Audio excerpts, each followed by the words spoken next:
So as I mentioned earlier, we will begin with some of the basic requirements that we will be using in this course on finite element method. And we started with a little bit of understanding about how the numbers floating point operations happen on a digital computer and what uh, can go wrong possibly if you do not pay attention to how those numbers are stored and used. And then because the whole idea of finite element method is to find approximate solution, and a very powerful technique of developing an approximation is polynomial interpolation, particularly when it is supported by the very powerful theorem by Weierstrass polynomial approximation theorem, because polynomials are infinite family. They offer infinite family, and any function can be approximated, any finite function can be approximated uh, to a very good accuracy by polynomial approximation. And then we saw this sentence, this theorem, although very appealing, but in practice its application is very challenging, so to say, because we are not given any information or any guidance about what should be the sampling points or what should be the modes of interpolation, and how those closeness of approximation is to be judged. If closeness of approximation is only in the terms of matching with the function value at the nodes, then of course everything is fine. But we saw that while trying to construct approximation over the whole range, single function approximation over the whole range, over interpolating over a large number of points, the approximate function agrees with the those nodes of interpolation, but in between the nodes of interpolation there can be very wide fluctuations, uh, depending on and that those fluctuations will increase if we increase the degree of interpolating polynomial, or if we increase the number of nodes. Obviously the number of nodes uh, is directly related to the degree of polynomial that can be uh, interpolated between given set of points. And that brought us to the concept of dividing the interval, and we looked at the same problem, Grun's function, and we found that it can be approximated very accurately. I mean, you can't distinguish between the two, approximation and the original function, if we use lower degree polynomial, for example piecewise cubic Hermite interpolation over small segments of the interval, and the continuity of the gradient is maintained, function value and gradient continuity, derivative continuity is maintained, and a very good approximation can be developed. And that is the basic theme of finite element approximation, finite element modeling. We, instead of trying to construct approximation over the entire problem domain, we divide the problem domain into smaller parts, and the problem immediately becomes much more tractable. And in doing so, we also need some of the techniques for evaluation of definite integrals, and we discussed numerical quadrature or numerical evaluation of those definite integrals in our earlier lectures. So today we will start with formal introduction of approximate solution of partial differential equations. So partial differential equations, you might have encountered in your earlier courses, and they are the backbone of any science and engineering discipline, and they are the backbone of mathematical modeling in any discipline. And you can develop the differential equation by several ways. How many? How do you develop the differential equation? Any idea?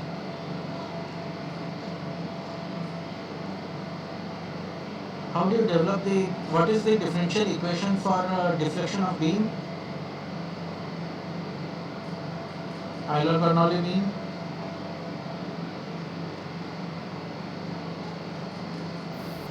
Sir, Yes. so second derivative of deflection with respect to x equal to curvature, sir. Second derivative is equal to curvature. Okay. So, is that the differential equation of the problem? You are stating a fact.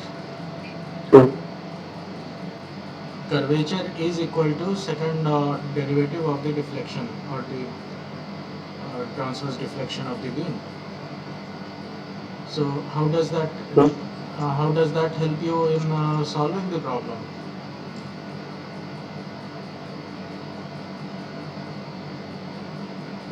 May I answer? Yes, yes, please. Ketan. So it's d square x, d square y by d square x is equal to m by ei. Okay, so that's a moment equation. So you now relate curvature. You go one step beyond Prathamesh. Now you say that curvature is proportional to the applied bending moment. yes, sir. Right. So now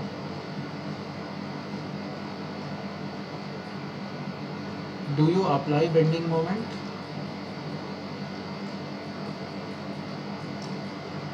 What do you apply on a beam? We apply loads. It's load, sir. You We apply apply load. external loads, isn't it? You can Yes. also apply moment, but that's a very very rare occurrence.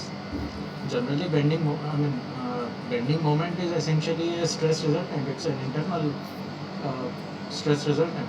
You don't. It's not an external load. So when we talk of equation, governing differential equation, it has to be a cause and effect relationship.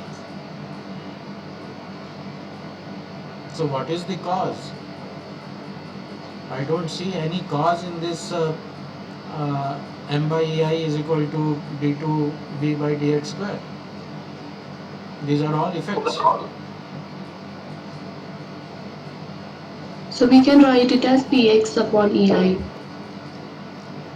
We can write it as P into x upon ei. px into ei. What is px? So divided by ei. P is the load. So load divided by ei is equal to what? d2y upon dxy. No, that's dimensionally inconsistent, isn't it? How can the load be of same dimension as m? Bending So moment. P into x is there. Okay, p into x. Okay. Okay, I thought p as a function of x. Ah, so is that the bending moment? Px. I mean, you are only talking about very hypothetical situation when you have only one point load and that too at the uh, origin.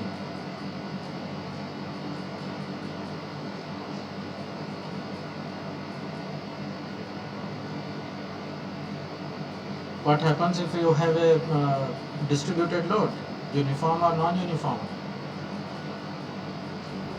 Sir, Yes, Charu. sir, here we can have m as a function of load and distance, and we can derive that thing from different formulas like Macaulay's formulas are there. So rather than just so she has just given the example of that thing, and I'm saying that thing.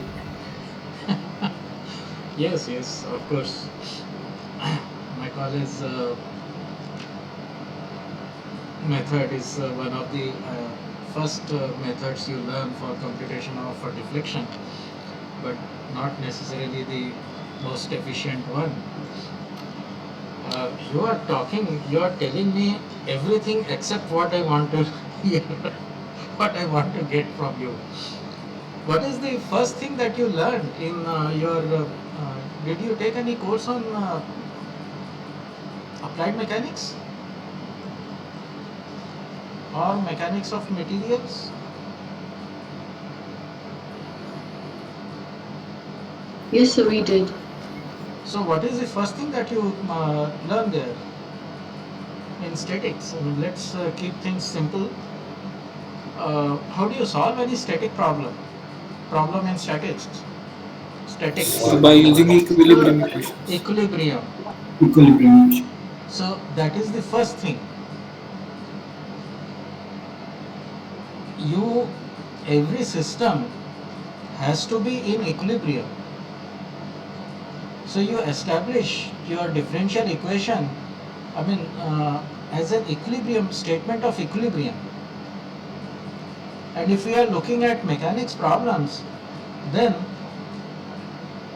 obviously we are looking at equilibrium of forces.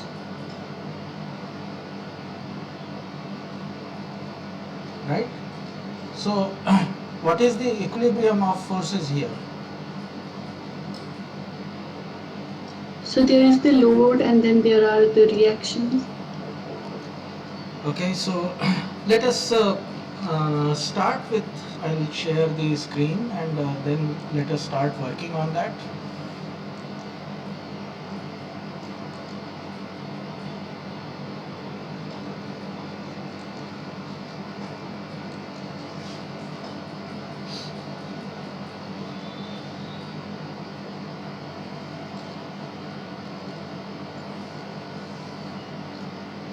So let us first start with a simpler problem.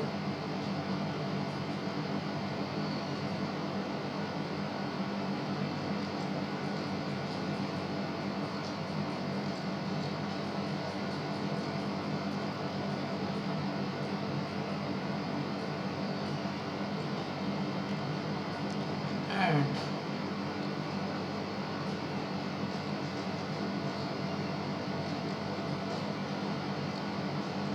so this is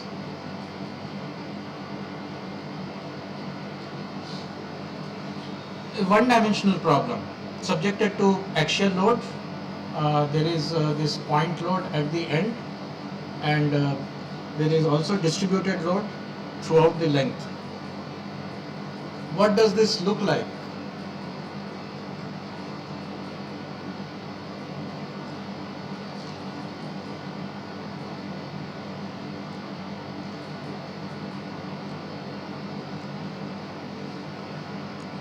Do you relate with this? Anything? Among several other things, this can represent the problem of pile driving. This is the hammer force, you are driving the pile, and this is end bearing pile which is resting on the bedrock, and this is the skin friction which helps it to withstand the load. And after the pile is in place, this can as well be your the dead load or the load that is being supported by pile. Right? So does this make sense?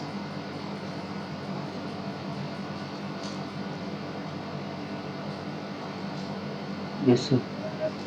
So all the essential problems, all the essential elements of this problem are the problem of pile supporting a load,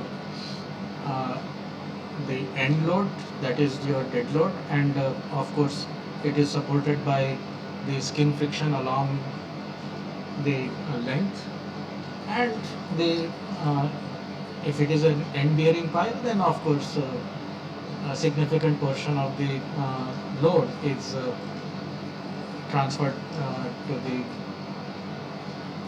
bearing surface through reaction. So now how do we discuss the equation of this problem, governing differential equation? So let us just take a differential element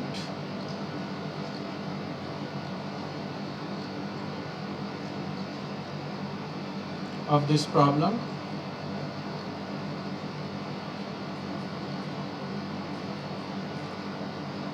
Consider forces acting on this. Just mark out all the forces.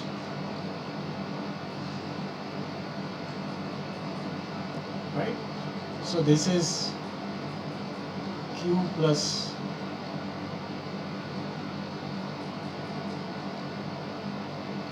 dq, and this is axial thrust, and then there is also two ends. They would deform, incremental deformation. So one end would be deforming by u, and the other end would have increment of du, and then there is also going to be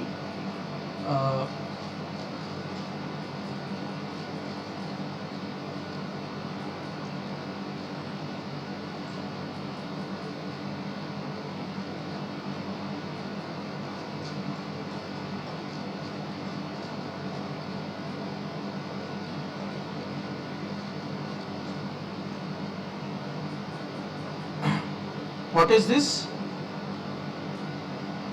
Del to u by del t square.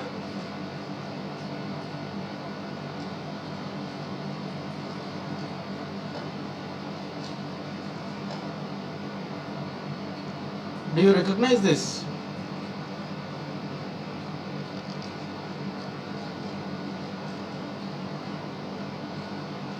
It's acceleration. It's acceleration. Good. So let us collect all the terms. These are the all forces. Do you know anything else?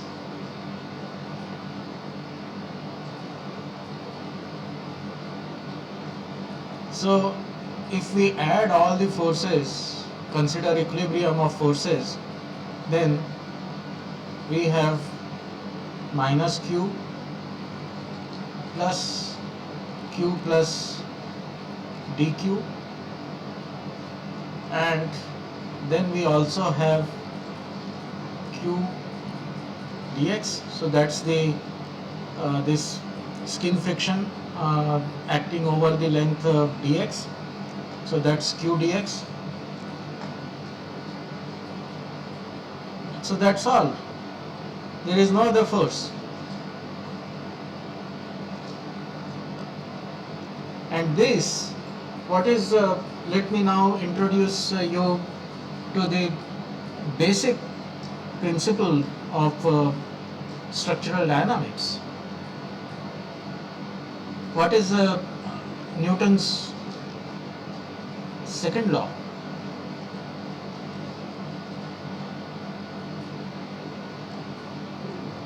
Light force is equal to rate of change of momentum. Momentum at force is equals to mass times Rate of change of momentum. rate of change of momentum. Yes. So the Inertia force is Newton's, equals to net force. Newton's second law is the law of momentum. Right. So sum of all forces, or the resultant of all forces acting on a system, is equal to the rate of change of momentum of that particle. So this has to be equal to all the forces that we have looked at here. So all these forces, these are all forces acting on this elementary mass, differential element of length dx, and this should be equal to the rate of change of momentum of this mass element, right? And the rate of change of momentum, what is the mass? Momentum is of course mass times velocity. So what is the mass? Mass is going to be density multiplied by area of cross section multiplied by length. So density multiplied by volume. So length is dx, area of cross section is a, and rho is the density. So we get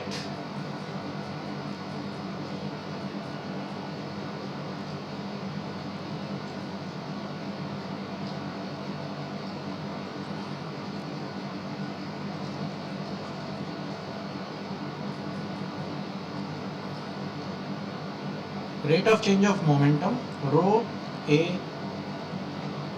dx multiplied by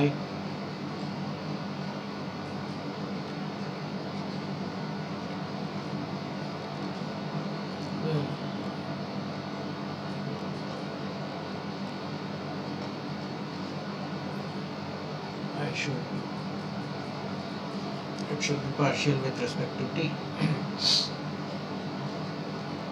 And in this special case that we deal with in civil engineering systems, mass is time invariant.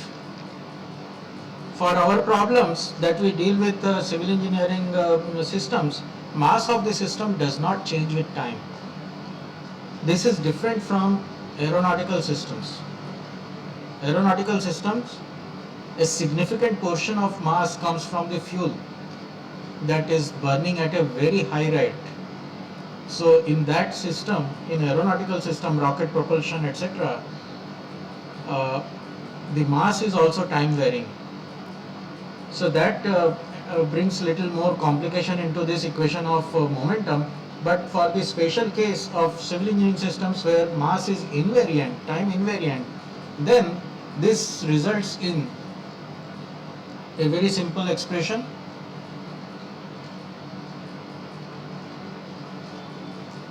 for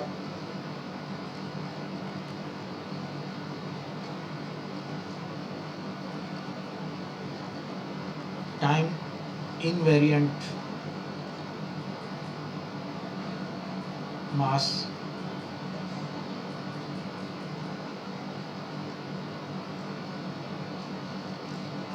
we have dq plus q dx is equal to rho a dx multiplied by del du by d square. And if I go by the equation, then it simply reduces to del over del x plus q is equal to rho a du by dt square. Now what is q? Q is the axial thrust.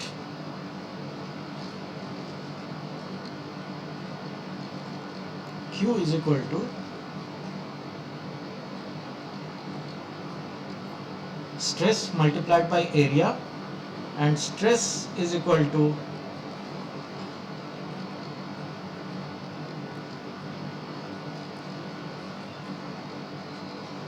strain. Young's modulus multiplied by strain is the stress. So Q is equal to AE multiplied by du by del u by del x. So that's the direct strain. So the governing this equation can be reduced to del over del x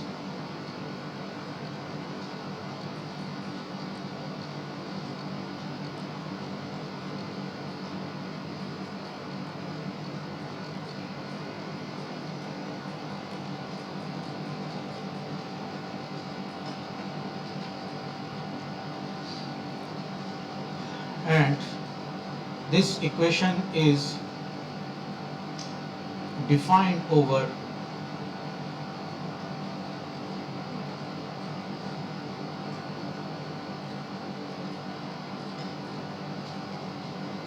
the range 0 to L.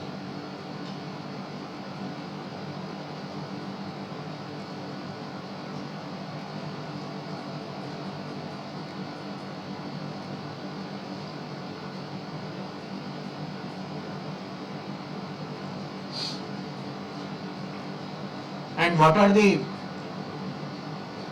so what is the character? So this is the governing differential equation that we can call this as the governing differential equation of the problem.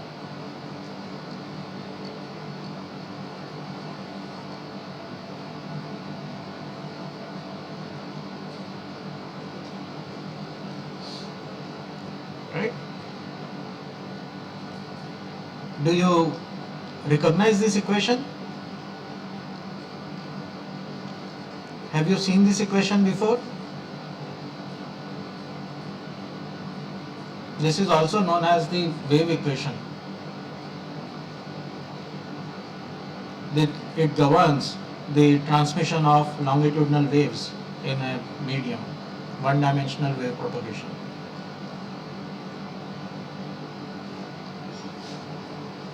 And Sir, excuse me, sir. yes, Ketan, yep. The elemental strip having area dn. Pardon? The elemental strip is having area dn, sir. You are writing dA. Element length is dx, Sir, rho into dA into dx. rho into A. Area is Sir, but- uniform. But it is not the whole cross section you are taking. The element is having small d. No, we are only taking the differential element in length direction. Okay, sir. Okay. Dx is only the length dimension. It is we are assuming it to be uniform over the entire length, uniform cross section over entire length. Okay, sir. Okay. Otherwise, it will only have to be A as a function of x. There is no difficulty. A can also be it can have a variable cross section. So I just have to define A as a function of x. That's all. Everything else remains same. And that is why I retained this A in this differentiation to allow the possibility that A can change with x coordinate, and Young's modulus can also change with x coordinate. I can have this bar made of different materials fused together. So I can have a wood here, I can have steel here, I can have brass here, I can have, God knows, aluminium here, whatever. So different portion of this length L can be constructed out of different materials. So your Young's modulus of this problem can also change with the coordinate. So while strains will have to be continuous, will have to be compatible.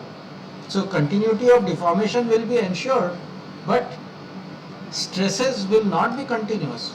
Stresses depend on not just the strain, they also depend on the Young's modulus of elasticity. So if you have two different materials in a different portion, then while the strains in these different portions are going to be continuous if the material is continuous to begin with, but the stresses are not going to be continuous.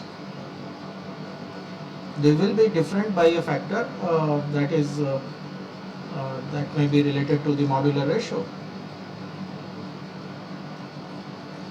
Right? So this is the governing differential equation, and if you have been paying attention, then you will notice that I drew here in this is the force diagram. I have drawn here a dotted line, dotted arrow, and designated it as something called, this can be a mass and this is acceleration. So this is for the mass invariant system, this is the term that goes here. What is this term? Mass times acceleration?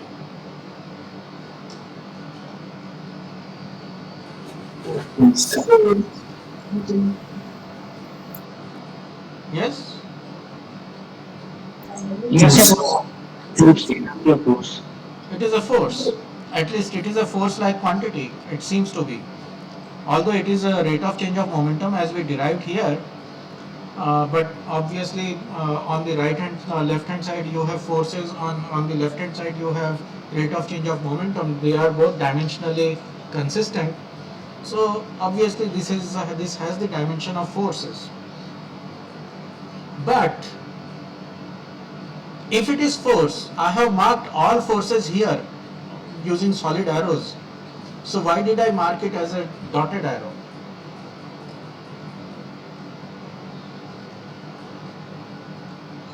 Sir, because it is like an inertial force.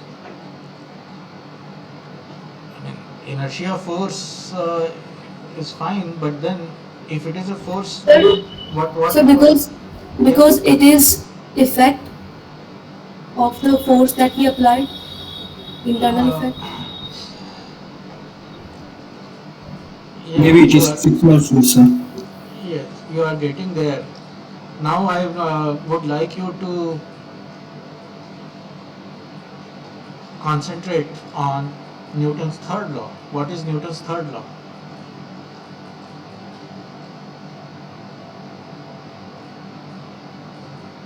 For every action, there is equal and opposite reaction. Fine, perfect.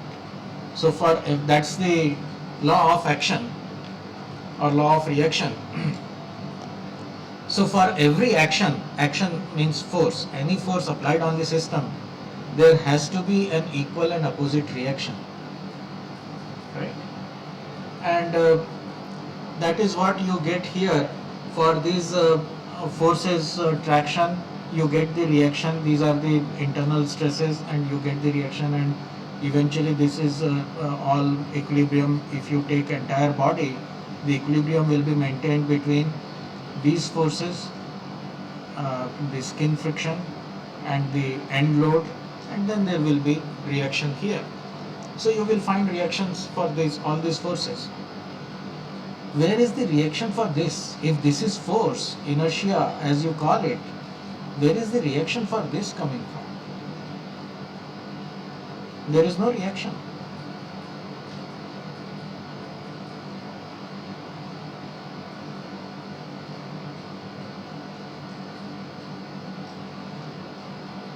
And therefore, it is not a force. And that's why I took this route. What this term is, it is essentially a rate of change of momentum.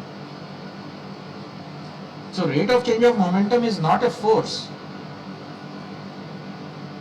If it has to be a force, then every force has to have a reaction. There is no reaction for inertia term. But if I consider this as a force, then it allows me to apply our familiar concepts of static equilibrium at every instant of time, because this is obviously time varying. So I can look at a particular instantaneous equilibrium at a particular instant of time t. I look at the snapshot at time t and look at what are the forces acting on it, and including this rate of change of momentum at that instant of time as an equivalent or some kind of fictitious force. I reinforce this term, it is a fictitious force. It is not a force because there is no reaction for this. And then I impose the equilibrium. Static equilibrium is very easy. That is a very familiar concept, and all of us can just write this statement of equilibrium of forces very easily. And that's how, if you take that, then this statement actually results from that. So this is the balance of forces, and you have all positive forces on positive direction equal to forces on the negative direction, and the equilibrium of the forces exists. And that's how you derive the equation of motion. So this is what is referred to as the governing differential equation of motion.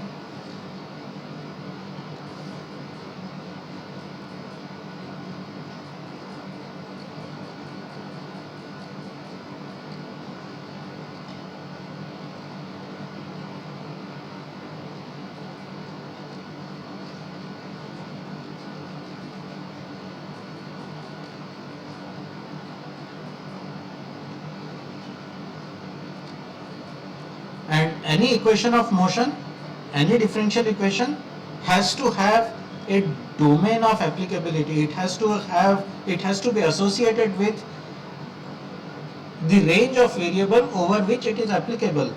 So in this particular instance, this is applicable over the independent variable. In this case is x ranging from 0 to L. And of course the other independent variable is time. It would be starting from time t is equal to 0 to whatever time you want. So it's an open-ended problem. So uh,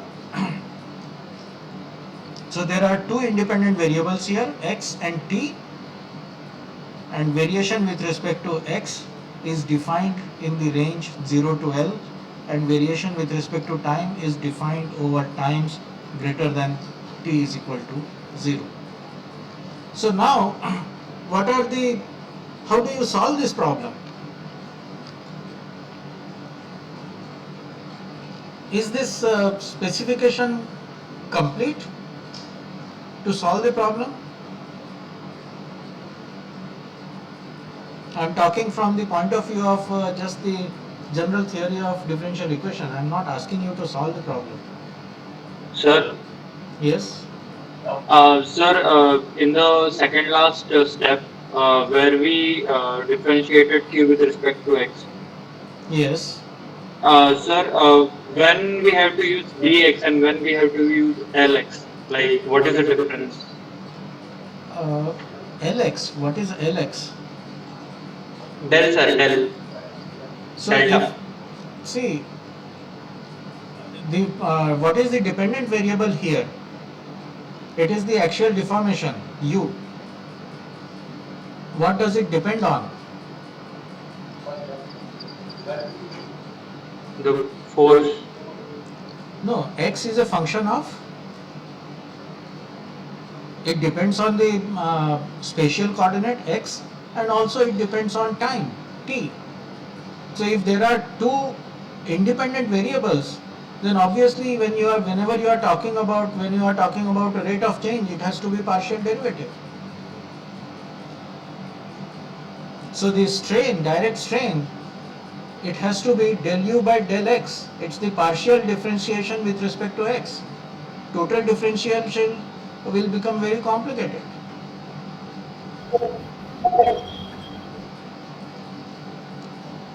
Okay, sir. Right? U is a function. I mean, I'll tell you what we are looking at here, because this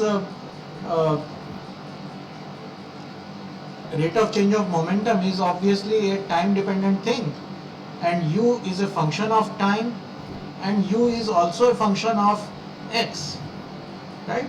So the direct strain, the axial thrust that we have here, axial thrust depends on stresses generated in the body, and stresses are proportional to the strains, and strains are rate of change of deformation with respect to spatial coordinates at that particular instant of time, right? So it is instantaneous value of the rate of change of deformation with respect to x, and because u is a function of x and t, right? So u is a function of x and t. So the direct strain, it's a function of time, and that will be equal to del u by del x.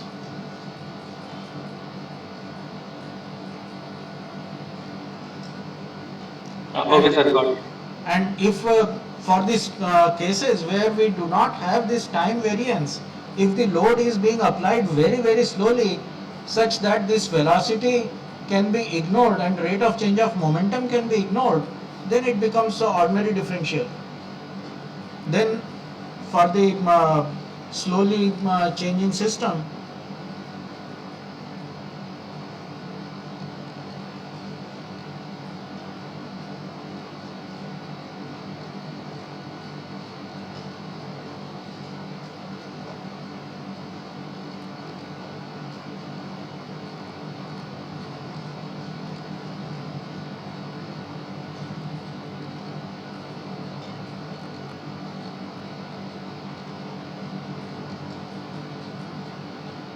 time variation can be ignored.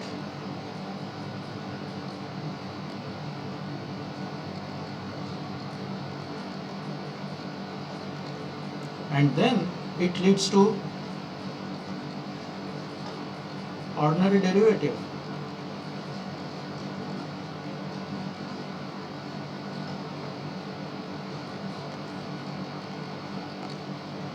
Because then this function will vanish. I can ignore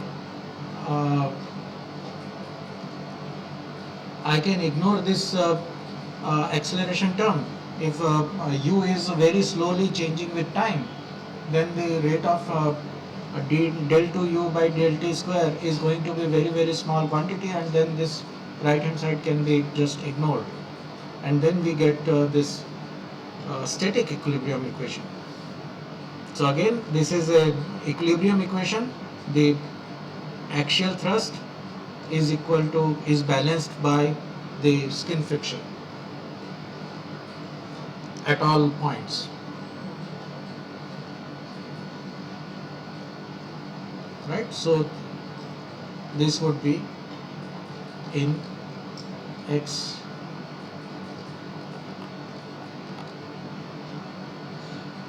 ranging from 0 to L. So now, is this information enough to solve this differential equation, or do you need something else?